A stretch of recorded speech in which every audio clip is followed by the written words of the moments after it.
Sino bang hindi malalim ang iniisip? Ulan, lakas, tapos paano ibebenta tong bookshake natin, no?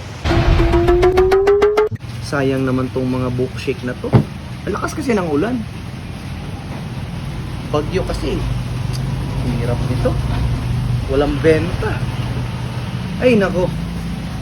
Ito yung gagawin ko dito para maubos tong mga bookshake na to. Dami po, meron pa dito.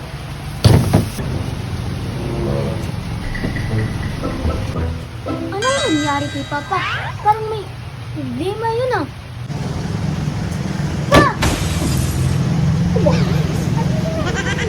Ma-heart attack ako sa ginagawa mo eh. Anong ginagawa mo dyan? Parang ang lalim ng inisip mo.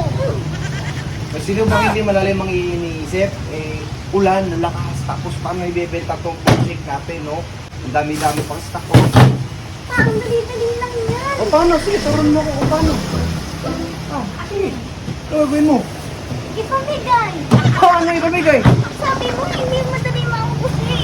Sabi ko Hoy! sa Ipamigay! Okay na! Hoy! Ay, ipamigay! ano? Nalulugi tayo dyan! Hoy!